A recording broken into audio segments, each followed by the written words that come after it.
ia i raro ka rongo te pō, ka rongo te au, i te kōrero, i te wānanga pua, takataka pua, hio hio, te marama hunu, ko te marama hurangi, te marama katokoto, i te haua tū, te tau e ki te marere, kura te marere pai. Tēnā te waitua nui ka apu, te taha wānanga he āpiti nuku he āpiti rangi, he whakaoti ngaroha kia koutou, haere mai, nau mai, hoki mai. Ka hiri ki runga he toi atua, ka hiri ki raro he toi ariki. Ngā tauwhirotonga ki runga ki te kiingi ki atu heitia me tōna whare, ngā pani ngā pauru, ngā rawakore, ngā tīna nei mā wiwi ti ana, ririre hau, pai mārire. Tēnei ka huri ake nā whakaaro ki o tātou huhua mate. Rātou kua kāwhaki nei te ringa kahanui o hine ki te mate, o hine nui ki te pō. Haere rā koutou ki wainuku mamau, ki wainuku tawhiti. Ki reira koutou tangi hiai e mātou e haku atu nei, e mō te atu nei.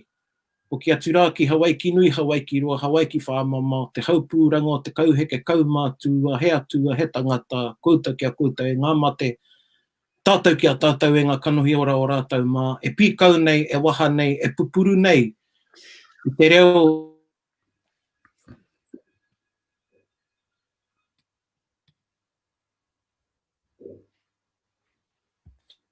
nau mai hoki mai ki te Kōkōmuka, e mihi nei kia koutou, e noho motu nei i o koutou kāinga, me ki tātou e noho taratahi nei. Māringa nui ana, kua whai reo mātou toko whā, ki te tuku whakaaro, hei whakahihiri i o koutou na whakaaro, i o koutou na ngākau, ki nā kaupapa o te wā o tira, ki nā kaupapa kei mua i te aroaro. No reira, tēnā rau atu koutou. Ka huri anō, taku titiro, ki te take o maunga tautari. Kei raro rā waikato e rere ana, ko Ngāti Koroki ka hukura, taku tuahine, Pānia, ka mihi ki a koe. Kia ora, tēnā koe, tēnā tātou. Atu i maunga tautari, ka huri ki rua pehu, kei ona take, Ngāti Rangi, e te hoa, Chei, ngā mihi ki a koe, nei mai hoki mai tātou. Tēnā koe, tēnā koutou e te iwi. I reira ka huri te titiro ki te tihi o Manawaru, ki te riuarua tāhuna, ki te urewera, ko koe hoa, e rangi, ka mihi tēnā koe. Tēnā koe hoa o tira tātou katoa i tēnei pō makariri. Ai, ko rongo rā tātou i te huringa o te kaupeka, o te huarere, kua rere ke haere, i tēnei wātonu e rongo anau i te ua e patapata ana i taku wini. He wā pai, kia noho tonu tātou i o tātou kāinga, kāre ko whiringa nō reira. Aha kua rā te makariri i waho, a rā te pūmahana i roto i o tātou kāinga, o tira i roto i o koutou na kāinga i te iwi e mātakitaki maina, anei i te Kōkōmuka tū tarā whare, engari he wānanga tū, anei mātai mihi nei kia koutou. Nō reira e hoa mā, tā tātou kaupapa i te pō nei, he Tārai tikanga hou. He Tārai tikanga hou, repurposing our cultural practices. Koe nei te kaupapa, te rerenga kōrero rānei e noho hamarera nei. I runga i a tātou kōrero, e haere ake nei. Hea tēnā ki a tātou? What does that inspire i roto i o tātou whakaaro? He Tārai tikanga hou, repurposing our cultural practices. Hea tēnā ki a koe, Pānia? Kia ora tātou, i tā tātou kaupapa kōrero mo te pō nei. Whakaaro au ki te kupu Tārai, me pēhe kore ai whakaaro ki te waka. Hei kaue i te iwi, i ngā whakaaro rānei o te iwi, i tetehi wāhi ki tetehi wāhi. Nō reira, i au ka whakaaro ake ki te kaupapa o te Tārai tikanga hou, ko tātou ngā kai whao, ngā kai tārai i te waka, e hau ai te ahu o te waka, e pai ake ai rānei te ahu o te waka, hei kaue tonu i a tātou o tātou wāhi o nāia tonu nei ki ngā wāhi e wawata tiana e tātou hei anamata. Koira pia, te tehi whakaaro, hei takoha ki tā tātou kaupapa. I roto i tērā whakaaro tuahine, e whakapono ana koe kei a tātou ngā utauta me ki ngā taonga, hei whakatutuki i tērā whakaaro ki te tārai te waka? Hai, e hara. E hara, ko te tapu nui, ko te whakaaro, ko ngā whakaaro o te iwi. Ko ngā whakaaro ki au, ko ngā whakaaro ngā mea e arahi ana i ngā mahi katoa. Kei roto i te taha ki ngā whakaaro, te whakatau, te kōwhiri. Kei te āhua o te kounga o ngā whakaaro o te tangata, te āhua ki au o te kounga o tana ao. Āhua hohonu tērā. Me te kounga o te waka, ne? Ai, hoi anō, ki te he te waka, me mōhi o te iwi, me pēhe te whakatika-tika, te tapi-tapi. Kia pai ake ai te rere, he āhuatanga no me ako e te tangata, i ai e haere ana i ana haere. Me nā karu te tehi wāhanga, me mōhi o ki te puru, ki te tapi-tapi. Ai, whakaaro anau ki te waka o tainui te wai whakarewangi ai. Ana, ka rere te kōrero. E hotu, e tainui ana tō waka. Ai, ai wahine tēnā kōrero. Taku mōhio. Ka whakahokia mai te waka ki uta, ka rīwaru i te waka. Kia tau ai te waka i runga i te wai. Kia ora tūhine. Pewhia kia koe rangi. Repurposing our cultural practices. Tēnei mea te tārai tikanga hou. Kia tērā kōrero kia koe? Tēnā tātou. Ka kōrero Pākehā hau. Repurposing our cultural practices for me is not something that is new. It is something that is ongoing. And I think that when we talk about tikanga, from the most part, I think there is a mindset that tikanga is something that is embedded and is still in the 1800s. And many of us, when we talk about tikanga, we will talk about really the past practices of our ancestors, or even our grandparents' generation, and they did this and they did that. I think one of the questions we need to ask ourselves is why they did that. What was their situation and what were the relevant practices to the people of those times? Because I think that we shouldn't be scared or afraid of addressing tikanga that are no longer applicable, no longer useful, have perhaps gone past their use-by date, because the tikanga that we follow today is not the same tikanga in many ways, shapes and forms as were adhered to by our ancestors, even by our grandparents. The social norms of our societies change. I mean, it wasn't that long ago where, I'm just talking about Aotearoa, it was socially unacceptable for you to have children out of marriage. Any kind of relationships that weren't heterosexual were not agreed to. That was the social norms of society. Things have changed. And if those ideas about our society and the things that influence our society have changed, then tikanga changes as well. And that's as true for Māori as any other culture in the world.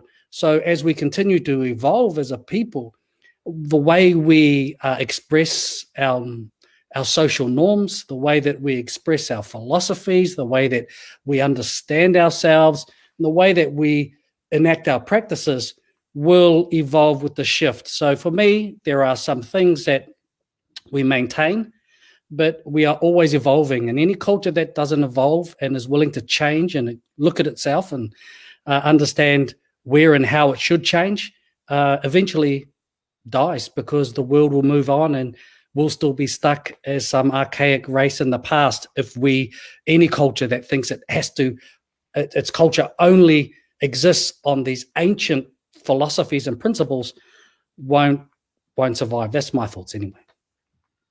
Kia ora e hoa. And I arangi e kōrero ana, I putai a koe tēnei rerenga bro. What are tikanga that have gone past their use by date? Nō reira,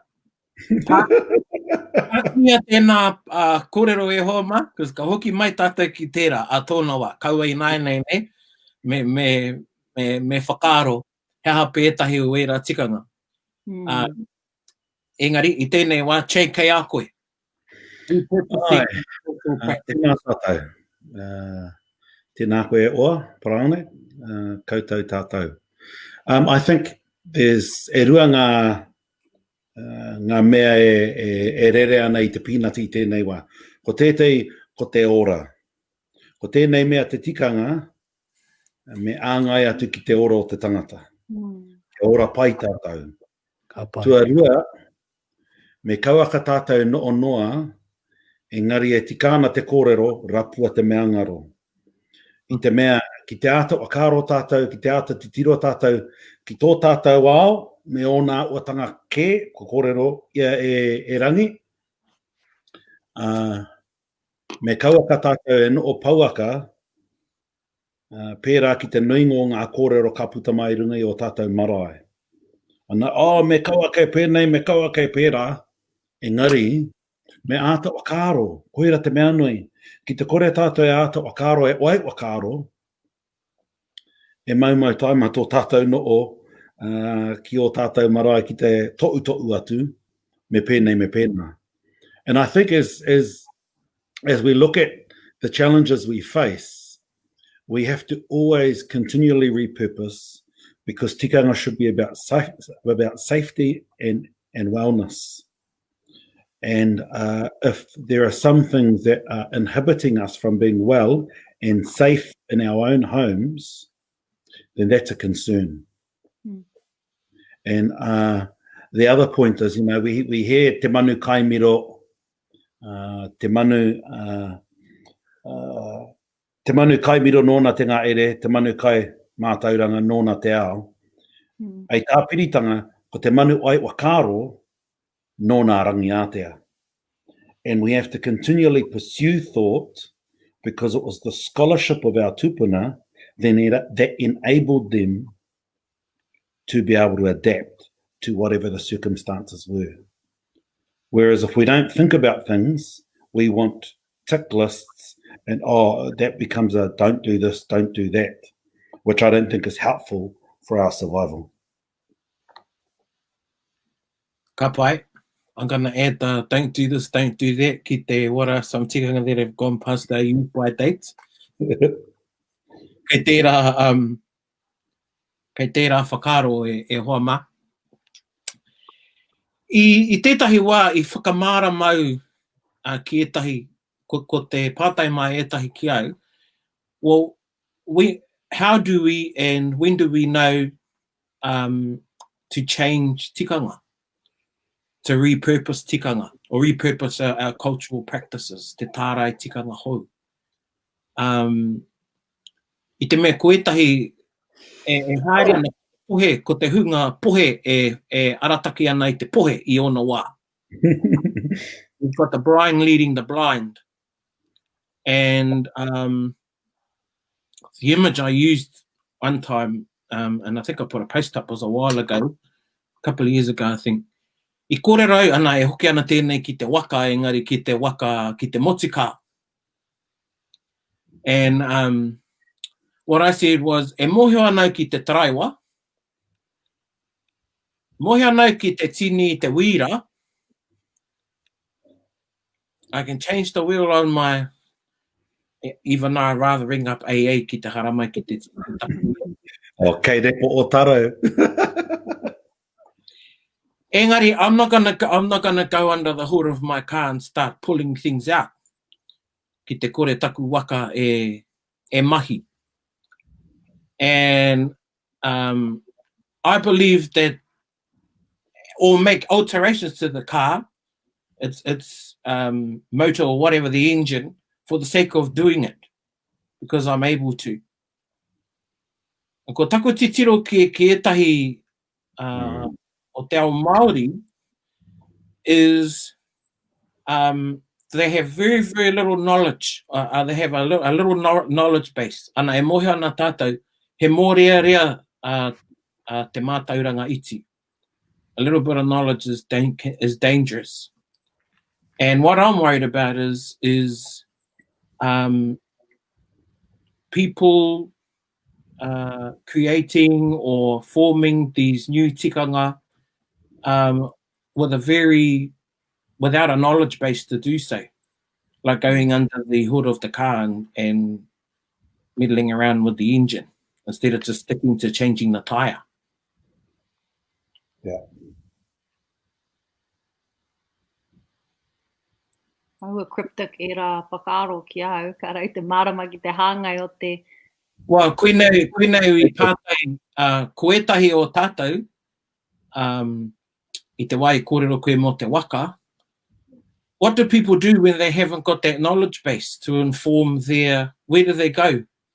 Who do Māori turn to? Who do whānau turn to? And we've seen that in a couple of weeks with tangihanga. And I experienced my first Zoom tangihanga in Apo. And in some of the other hui I've been in, people are well informed, he whakaaro Māori, they have a Māori worldview, they have a knowledge base of tikanga, they have kuia kaumātua. He pewhia te Māori kaore e rāhuatanga hei āwhina I aia. Mea e rātu o tātou o te ao Māori? I think ni te tuatai, me no o me kōrero. Kaua ke waianga noa, engari me no o me kōrero, kia ua mai e māramatanga. And having the discussion is so important so that you can navigate a river, navigate the uncharted waters that are before you, especially when you know that things aren't working on your marae or even in your house. So you have to have that discussion to identify what is the real issue that we're struggling with. And once you find out the real issue, often the point that people are struggling with is just a symptom of the real issue. And I think when you go back to the point, I kōrero ia e koe, mo te unga e mātau iti nei, ki ngā tikanga, sometimes they're doing the best that they can, and you will know when that's there because you'll feel the intention. But when it's coupled with ego, it then becomes a circus. And that's where it gets dangerous, because when the blind are leading the blind and ego's involved as well, then, geez, you get more than 3 blind mice. And I think the thing we need to be working out is how do we have those conversations to say, Nana, koro, why is this happening? And it just doesn't make sense today. So that you can then strip back the layers. Kia marama, koia ke te pātai matua. Because the first question often isn't the heart of the issue. Pai tēnā kōrero arataki e hoa. E te tukia I tērā whakaaro chei, me tika o tātou rangatira e arahi ana I ngā kōrero pēnā, ne? Ana. Pūkenga nui te whakawhiti I te piriti, I wainga nui I te reanga kaumātua me te reanga taiohi. Ko te reanga kaumātua I tupu ake I roto I te ao o te whakarongo, kaua e kōrero, kaua e pātai, kaua e whiu ahara ki ngā kaumātua. Me noho koe me whakarongo, ko te ao ngā taiohi, me pātai I ngā wākatoa, hea hai, e ora ai kua hau. No reira, ko era taha erua o te rawhata nei, kei te tuki, kei te taupatu ki au, he iti o tātou rangatira whai pūkenga ana ki te hono I ngā taha erua o tērā piriti, o tērā kaupapa. And I think simplicity is the key, because in the simplicity is its depth. Because people will want to have a discussion about something, and they want to go, oh, ko wai ngā atua. When sometimes, geez, kawai roku hohu ne? Yeah. Kau he kimi hohunutanga i ngā wāhi karehe hohunutanga i o noa. I ngā wā i o te awa e pāpaku ana. Rangi, I see you making faces there. Yeah. Nau nei me mohi o tātou, he ha tēnei mea te tikanga tuatahi ake. Ia tātou e kōrero ana mo te tikanga. He ha tēnei mea te tikanga. You know, I've often thought to myself, you know, what is tikanga? And one of the best explanations I've had, I actually read is Hirini Moko Meads in his book Tikanga, where he talks about a normative system. And what he says is really tikanga in his mind are a set of processes that govern the norms of our society. So when we see each other, probably not during the COVID situation, but most of the time we see each other, our greeting with each other will be to press our nose to nose and forehead to forehead. Now, anywhere else in the world, people will see you do that and think, what the hell are they doing? That's not a normal practice in other people's society. But for us as Māori, it's normal. Right? When we go to have a tangi, for most part it is on the marae, and we are used to processes happening, karanga happening, whai kōrero happening, people mourning, because that's a normative process and part of our collectively accepted culture. So it's a system for regulating the norms of society. But the second part of what a tikanga is for me, or what tikanga is tikanga doesn't exist in isolation of philosophy. So all tikanga is underpinned by some philosophical positioning. So we press nose to nose and forehead to forehead, some will say, to reenact what Tāne did with Hine Ahuone, and it's symbolic in that sense.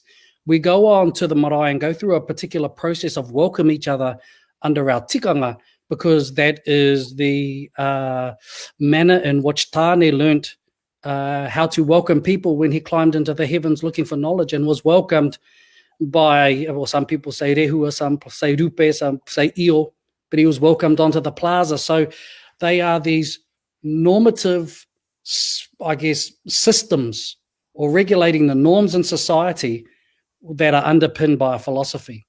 Now, you're asking Paraone, so when do we know when these things shift and change? They shift and change when the norms of society shift and change. And there are a number of factors feeding into what influences tikanga to change. At times it's religion. All of our iwi would have been influenced by religion, Christianity in more recent times, but different prophets, different religion coming in and changing our tikanga. Sometimes it's economic. No, my iwi itself had an economy before money. We're all influenced by that now. But before that, it was resource. And one of the biggest resources and prize resources from my tribe was the kereru. We had a whole tikanga around the kereru. It's harvesting, it's catching. We have waiata, we have haka, we have a whole linguistic base that's connected to the tikanga around the kereru. Now that doesn't exist anymore, because that bird is no longer harvested in the traditional manner that it used to. So that's a key cultural species that's now missing from the makeup of my tribe. Now, other times, the influencing factors for the evolution of tikanga will be political. Now, here we are in Waikato, and how big an influence is the establishment of the kingitanga on the tikanga of the people in the region and right throughout the country. So there are all of these factors that influence what our social norms are, and those social norms are underpinned by a philosophical positioning. And in my mind, that's what tikanga is.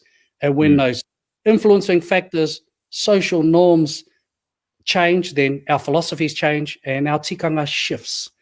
But that doesn't mean we completely disregard the tikanga of the past. It means that it evolves and changes. O ku whakaaro e hoa ma. Ngā pai. Ka pai rangi, i runga i tēnā, collectively acceptive. He nui nā tikanga pērā. Yeah. That we accept. Ko te maupango tētahi, ko te... Haere ngā tāne ki te hariru I te tuatahi. Ko ngā tāne haere nei ki te hariru I te tuatahi. Te himene, tea. Yeah. What was that one, Tuahine? Te himene, hei tautoko I te whai kōrero. Te reo pātera hei whai kōrero. Yeah. Nā wāhine nānei te kōrero, I puta te kōrero mo te sexuality. Ana, koetahi o ngā tāne kua huri, kua whakawahi nei a rātou. Ana, kei te karanga e rā tāne. Now, have those become, they're on a bit of a scale there. So I think te maupango, panekoti, are these tikanga that have become Māori now? Because they are the norms, as Rangi said, they are the norms. I e tehi iwi. Ai, yeah. Ko whāngai hia e rā tikanga hei tikanga mā te Māori. Nā te hua I kite ai e ngā tūpuna I roto I e rā tikanga. Ko whāngai hia e rā adopt nei I e rā tikanga hei āwhina I o rātou ao. E maha ngā tikanga pērā. Yeah, and in our case, the black power, that was wearing the blacks. That's what they used to call it in the 80s. Put your blacks on. And it was a thing I'm just from hearing my older cousins and my parents' generation, but probably in our case at home, it became a prominent thing from about the mid-80s onwards. Before that, it was dull, dark colours, not necessarily black. And, you know, I still have childhood memories of the aunties running up and they still had their apron on. And because, you know, they somehow still had flour on them as they were running up to go up and do a pōiri for the manuhiri that was waiting at the gate. And, you know, they made it work for them. And I get the whole idea around uniformity. But I don't think it's helpful when we just say, oh, it's because it's tikanga and that's what we've been told to do. What we have to be doing is providing more explanation around our why rather than it's just tikanga. Kia ora. I think that's the idea of the philosophical underpinning of a tikanga. You know, it's one thing just to follow because that's what you saw, but it's different when it's explained to you why we do it. You know, and there will be variances across iwi, but that's a philosophy of why we do a particular tikanga. You know, interesting to know, well, where does the black come from? Because, you know, we have these sayings, kua mau I ngā kākahu tara tara o mate. Hey, so wearing the rags of death, what was the traditional practice? And it's another British tikanga, you know, the wearing black, and particularly with Queen Victoria, that became in vogue in the 1800s. Our tipuna thought, oh, what an awesome tikanga. And now black is the default colour whenever there's anything on the marae. You know, it's anything, go to the marae, the default is black. And that's not, in my mind, a traditional tikanga of our ancestors. But that doesn't mean it's a bad tikanga. Our tipuna, our koro and kuia thought, what an awesome tikanga. And it's become the tikanga. I don't think there's anything wrong. And nor do I think there is wrong, you know, it's, if we were to say strip back all of these, you know, tikanga that have been influenced by Pākehā society and influenced by the new settlers, and we'd have to change absolutely everything. There isn't an aspect of my mind of our tikanga that hasn't been touched in some way, shape or form by colonization. Oh no, people are going to think, what, my tikanga is not colonized? Well, in many ways, all of our tikanga is colonized. And And it's not look, we need to be real about, like, it's practical, you know. We have to roll and change with the times, and our tikanga rolls and changes with the time. It's a bit like... Kei aku pan. Koe rā te take, me kaua tātou e aro ki te ahunga mai o ngā tikanga katoa. He aha te raruraru o te ahunga mai o te mau kākahu pango i a koe ni Wikitoria, me hohonu ake te whakaaro ki te mātāpono e mau nei i roto i tērā awhitanga me ki o taua tikanga e o tātou tūpuna. He aha rātou i pai ai ki tērā tikanga.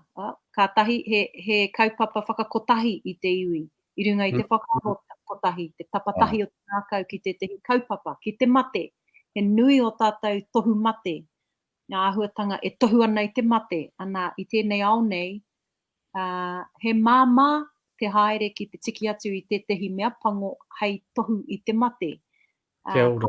Te ārai i roto i tērā āhuatanga. Nō reira, mehe mea tātou ka wānanga i ngā mātāpono, e whakapono anau, ka kite tātou i te māramatanga i roto i te māmā o e rā whakatau o mua.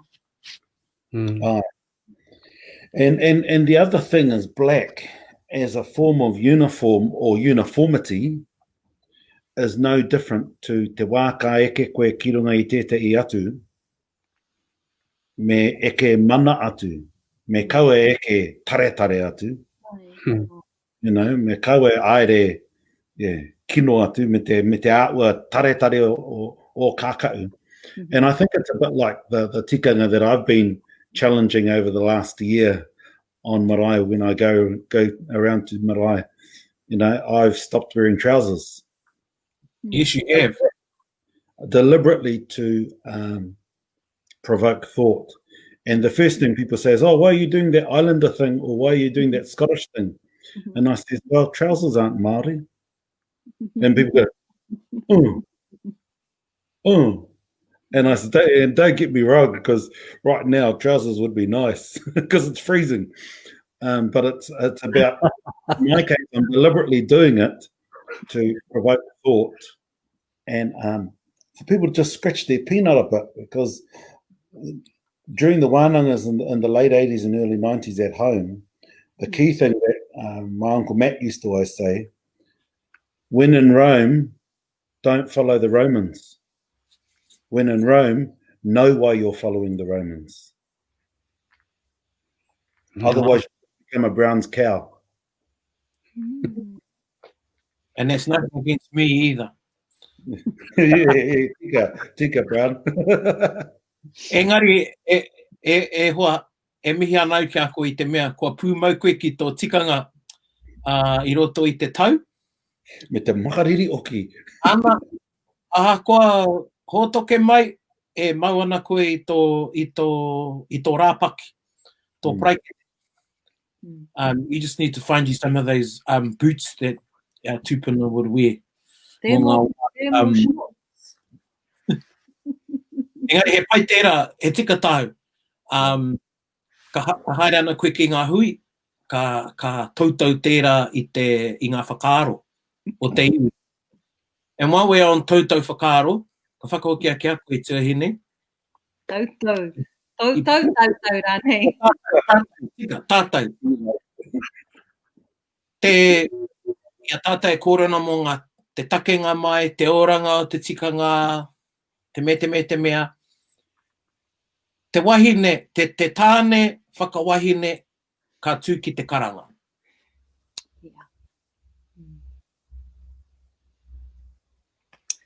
Ai. He aha tō pātai. He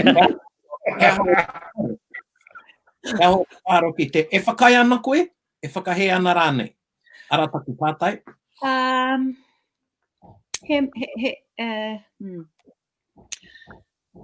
Kei tēnā marae āna tikanga. Mā tēnā marae āna tikanga e kōrero, e whakarite, e whakau, e whakapūmau. Hei etahi marae o tō tāuaro he Paraone, he tāne pērā, e mahi ana i ngā mahi a te wahine, e karanga ana, ko whakawahine hoki i a rātou. Nō reira, ko auru tērā whakapono ki roto i a rātou, he wahine rātou. I au ka wānanga i te karanga i te taha o e te hitauira, ka puta taku whakaaro mo te arawhata o te tikanga nei o te karanga. A hakoa e mahi ana te mahi, kei te kaupae o raro ki au o te arawhata, tēnā whakamahinga, tēnā whakatutukihanga o te tikanga. Ki au, kaore e tino eke ana ki te tūturutanga, te motuhenga rānei, te pono rānei o tērā tikanga, i runga i tā ngā tūpuna i wawata ai, i whakaaro ai, i whakarite ai. Nō reira, ko te kaupae o runga, ko te ruahine, mōheo ki ngā ahuatanga o te ao Māori. Kei raro i tēnā, me he mea karakau he mea pērā, kei raro i tēnā, ko te taipakeke, te taikuia, e māramana ki te ao Māori, me o ngā ahuatanga katoa. Me he mea karakau he mea pērā, kei raro iho, ko te kaupae o raro iho, ko te pakeke, e mōheo ana ki te ao Māori. Kei raro i tērā, ko ngā momo pūkenga, ngā momo wāhine e kawe ana tai atu ki ngā mea tāne whakapono ana he wāhine rātou, kei ngā kaupae o raro. Ki ahau, he mahi tēnā mahi. E harei te mea he taha wairua ka piri ki tērā taha o te mahi. Koe rā ki au te rereke o te kounga o ia kaupae o te arawhata.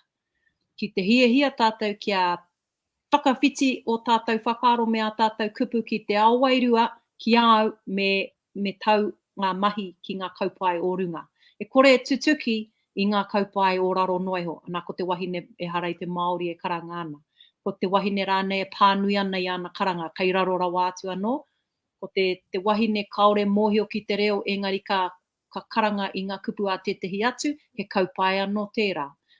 Katoa era he taumata pūkenga, he kaupae pūkenga. Kia ora tauhine. Ka whiua ki a koe e rangi, kaua ki te kōrero ma te karanga. Engari, do you think you'll see in your lifetime, or would you allow a rept wāhine to whai kōrero on your marae within ngai tūhoi? That is an absolutely horrible question, Paraone. However I'm going to answer this, it's dangerous territory. For me, my tribe would probably, for the most part, be there saying, kao. And that's, I suspect, the position of the vast majority of tūhoi, particularly those living in the regions. But the degradation, I think is a good word, of cultural abilities in terms of language and cultural knowledge has impacted even upon tūhoi. And we are seeing, we have a pai neke in my own community that because of the few speakers that we have that are having to go around and undertake roles on all of the marae and service all of the marae. You know, for me, that's getting to a point where, you know, if we start losing some of these speakers, then who speaks for us?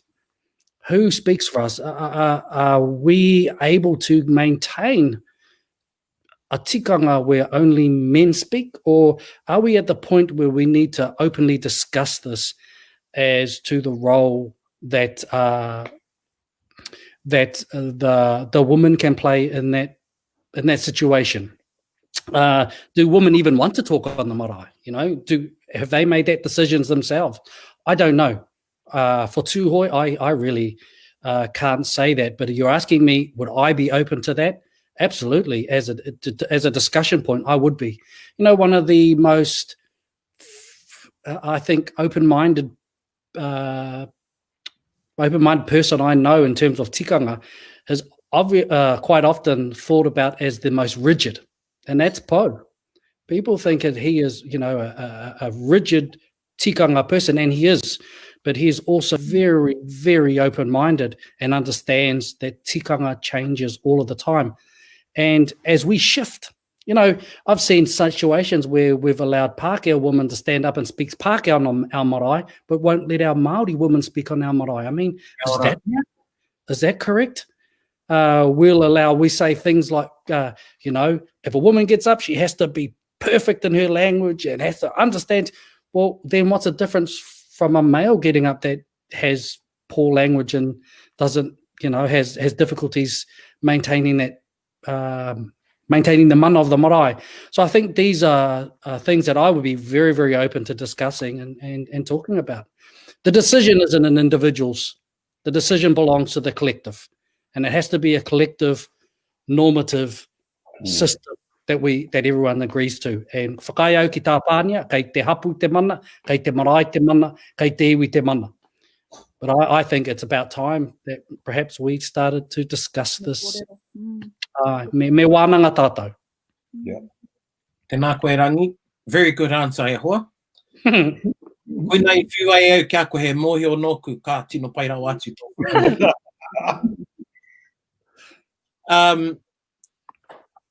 Nā, kua tai tātou, tai hoa e hoa ma, koe tau e whakarongo mai ana, e mātakitaki mai ana.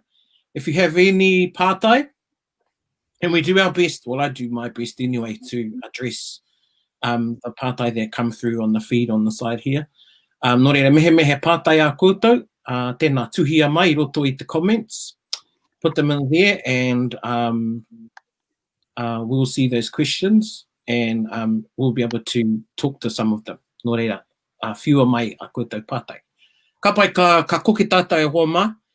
I've written here, and on top of it, it's what Rangi said, what a tikanga that have gone past our used by date. He aha e tahi tikanga me hahu, he aha e tahi me tanu.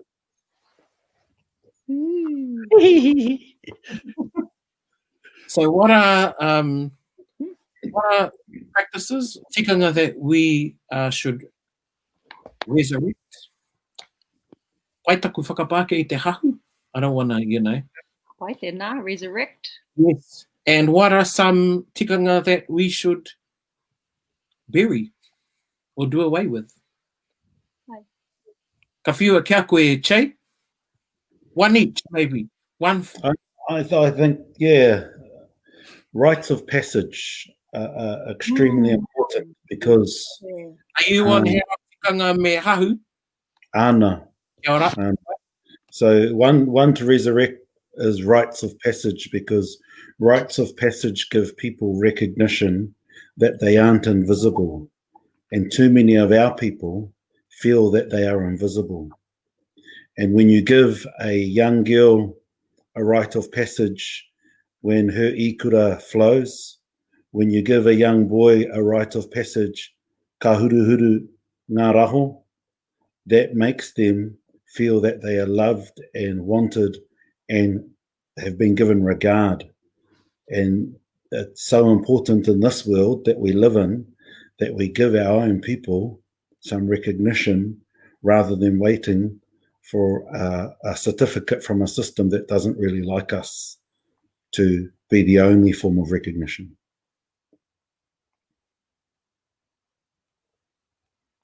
Pai, noe. Ko tūpea te aho o Paraone. E tu me kia na rana e kai o kōrero. Nā reira, Rangi, kei a koe. Pea o ka o tētai mea hahu. Ki au, tētahi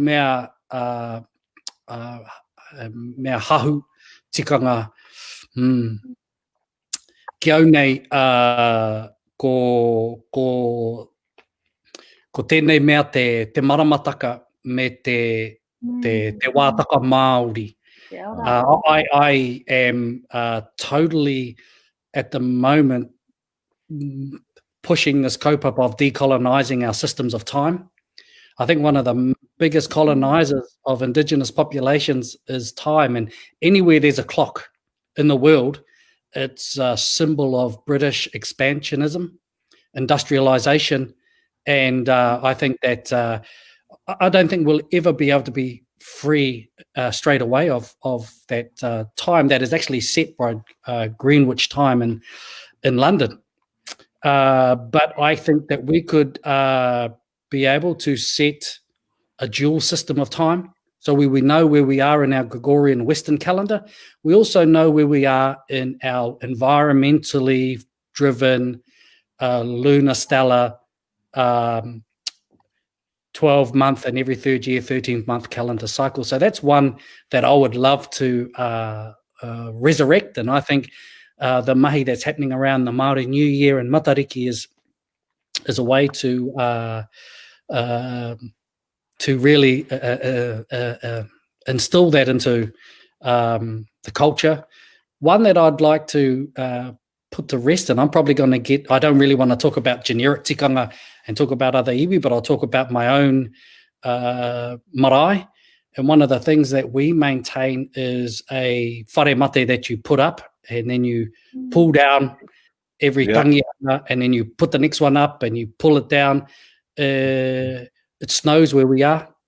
It's completely freezing. And I have noticed how comfortable particularly ngā kuia I roto I ngā whare mate motuhake, tā koe kōrero nei.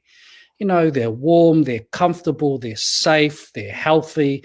And I, have really wanted my marae to build a whare mate. And I get the response when I raised it with a particular kaumātua, ka ki mai ki au, he pōhiri mate, ka mate te tangata. My thought was, well, aha ko pēhea ka mate te tangata.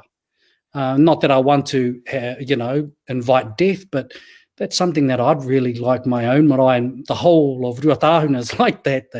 They put up tent and pull it down. And I think that's something perhaps we need to consider, that maybe that tikanga has run its course and we need to build permanent warm shelters for our kuia and our whare mate. Kia ora e hoa. Kia koe tuahine. Ua te whiri. Engari, te tikanga me hahu ki au, environmentally friendly burial practices ki au me hoki mai e rā kaupapa ki roto i a tātou mahi tanu te pāpaku, poroporo aki rā nei te hunga mate. Te tikanga me tanu, tētahi mea irking me, irks me, te nui ngō te wā, ko te iodized salt I runga I ngā tēpu o te marae. me te kaharawa o te whakaaro o te Māori ki te manaakitanga, mā roto mai I te whāngai I ngā manuhiri ki ngā kai kaore te pai mō ngā tinana o aua manuhiri. Pēnei I te tote iodized nei, kaore e tiki atu I ngā mea Himalayan rā, ahara nei sea salt. Ko te prāo puehu, e pōhehe nei tātou he kai Māori te rewana kao, o he kai whakararuraru I te tinana Māori te prāoa. Aha, kua tana ahua. Engari kua aroha te Māori ki te prāoa, kua raruraru ngā tinana Māori, kua mate huka. Nō reira, huka tō te prāoa puehu. Ki au me ata wānanga ngā kai whāngai ngā manuhiri, me ata wānanga I ngā hua o e rā kōwhiringa kai. Kia ora. Koe aku mea erua, e hoa mā. Ko tētahi o āku mo te hahu, harapui te hahu, engari he whakamana tonu I te wahine, kia tukua tētahi wāhanga ki te wahine I roto I ngā mahi karakia Māori. Ana e rua nā I au I te panekiretanga, nā paura o ko wharehuia tēnei whakaaro I whakahihiri I roto I au. Kātai kārua, I hoki a hau ki te rangahau, e harai te mea, rangahau I hoki ki ngā kōrero I roto I tōku ake hapu. Ana e rua e toru pea, nā wāhine I noho hei tohunga, I roto I a mātou. Ka rongo I te kupu tohunga, I nāia nei, ka whakaaro pū ki te tāne. Te tāne anake tērā, mā tērā mahi. E tika. Engari, ko te titiro a te ao Māori ki te karakia Māori he whaiti. Ki oku nei aro. Ka titiro ki te tā I te kawa o te whare. Ki te whakarewa I te waka. Engari, ara no nā wāhi i taia e te wahine ana i te wahine te mana. So yeah, I roto ia mata ka pērā. yeah. Well, you know, when Annie was talking about the kereru season i roto o te urewera, Raukawa borders with Rereahu, Maniapoto and Tūwharetoa. And the high priestess of, they called it, ko ngā Pāke actually, well, I think it was Pei, he called it the bird cult. Yeah. Engari, ko te high priestess ko Noaia, he wahine. And she was the high tohunga of Hauhungaroa and all of those forests around there. And nothing in the fowling season will happen without the mana of Noaia. But us today in society, ko te ao Māori tēnei, mā te tāne anake te karakia, kei te tāne te karakia. I was reading some manuscripts of some of my koroua, and it's got an address in one of them from Tāwhiao. And he addresses at a particular hui, Paimāori there, and he says, tēnā koutou e ngā tariao wāhine, e ngā tariao tāne. And tariao in Tainui is a word we associate with a tohunga or someone who carries out the responsibilities of the karakia Paimāori. So when I read that, I thought, wow, I've never heard a wahine leading Paimāori. It's always a tāne. But here's Tāwhiao saying ngā tariao wāhine, ngā tariao tāne. So that's one of the things that I'd like to see in my day. Kia karakia te wahine. Kia whakahoki, haere te mea I tangohia te mana, engari kia mana te whakaaro o te ao Māori ki te wahine ki te whakatutuki I e rā mahi. And ko te tanu, hea he tahi me tanu. Oh, don't get me started on the tanu ones. We'll need another episode. O kau wakatere me rātu mea, tōpaki. Okay, we've got a few pātai. E hoa Yeah. We'll go to the first one. You can take this one, Rangi. Kia ora. What are your thoughts on allowing the next generation of educated Māori who have a stronger grasp on today's social norms to take the lead or at least a stronger role in repurposing tikanga? Yep, I am kei te pai tēnā kōrero ki au, pai te whakaaro ki au. That doesn't mean that is done in isolation without any form of leadership or guidance as well. But it's a little bit of an issue on many marae where you will have at times an older group of people that won't be as versed in language and tikanga as the younger ones who have gone away to learn or have been educated, and that can become a point of friction where you have these up-and-coming whippersnappers who have no respect for their elders and challenging the mana of their elders, and then you have the younger ones looking at them and cringing sometimes, to be honest, when they do things that or even say things in public spaces that are not as perhaps I need to be very careful how I couch this, but they would have liked it to be performed or done to a particular level, and it's not. And I think all of us will know situations where this happens. I think that we should allow more input from our rangatahi into these, because it's, we're talking about tikanga. One of the things I said earlier, we continue to look backwards, but tikanga is about us now and us into the future. That's what tikanga is as well. And we have our examples. Well, in 1650, 1837, but what about what's happening now and what's going to happen in 10 years, 20 years time, 30 years time, Will our marae tikanga, will our tangihanga tikanga, will it still be the same? What are going to be the things that impact upon us? So I do think that those who have educated, because that's why they are educated, I think we should include them and they should take a stronger lead. Ōku whakaaro. Nā koe Rangi. Ka whiua tēnei kia koe tuhine nā tātātai tamaiti nā kiringaua. Kiringaua.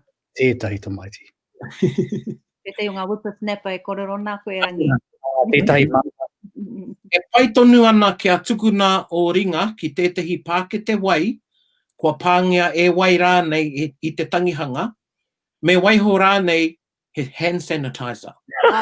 Koi nei te whakatinanatanga o tēnei wānanga. Ai, a muri ake nei ka rereke katoa a tātou tikanga, nā ngā here o tēnei mate huri haere nei maroto mai i te huare, i te hupe, i te ngā rara kai roto i te hā.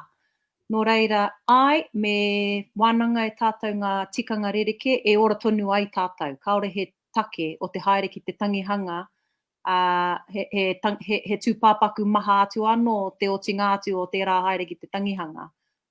Kare te rai make sense ki roto i te whakaro Māori. Nō reira, ki au, i ahi te reiria i te tangihanga o taku hunga wai, i reira taku whānau, te whānau o taku tāne, e whakamahi ana i ngā pātara rehu, Kangen water nei, nā koira te huarahi ka waiho te pātara rehu ki te taho o te kuaha, nā ko tā ngā tamariki mahi, mi a rātau e puta ana ki waho, e haramai ana rānei ki roto, ka whakarehu hia o rātau upoko ki te wai nei. Koi nei ki au te huarahi pai, ko te whakaro ake ki e tehi huarahi pērā, e kore ai tātou e whakawhiti i ngā āhuatanga e huri tonu ai ngā rara i roto i o tātou tinana. Kia ora tūhine, tēnā koe. And before I move over to you, Che, puta mai tētai kōrero.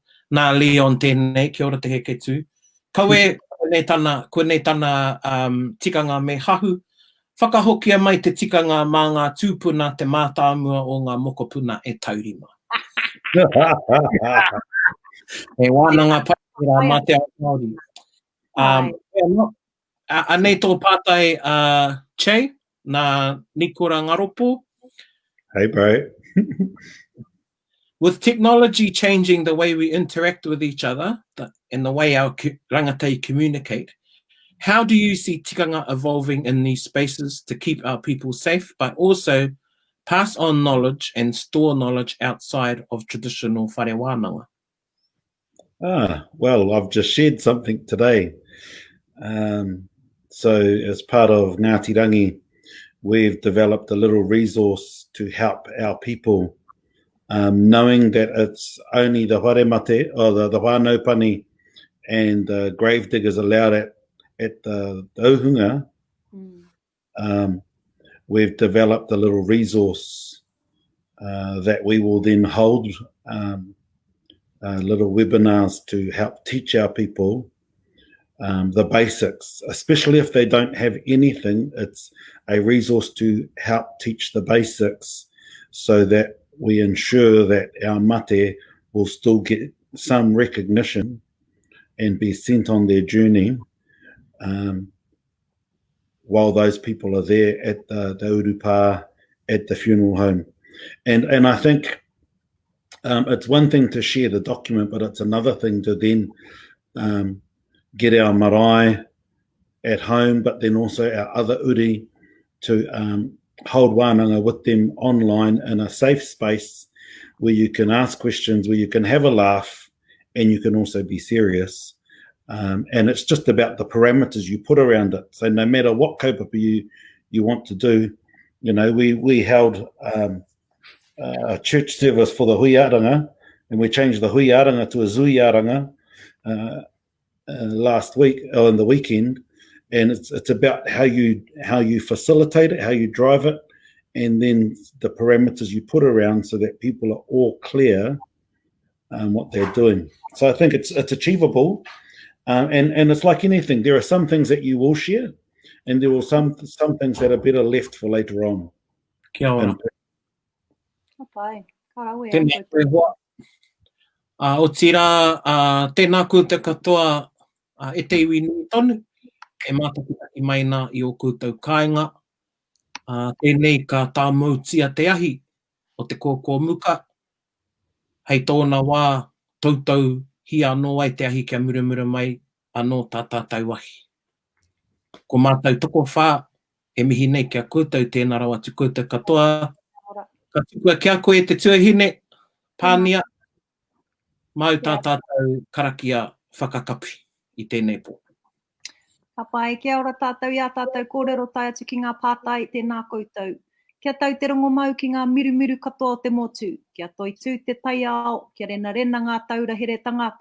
Kia mauri ora te reo me ngā tikanga hei kaua i ngā mātāpono o uki ki ngā whatu manawa o ana mata. E rongo e whakairingi ake kia tīna. Te Hui e, tai. Yeah. Kia ora tātou.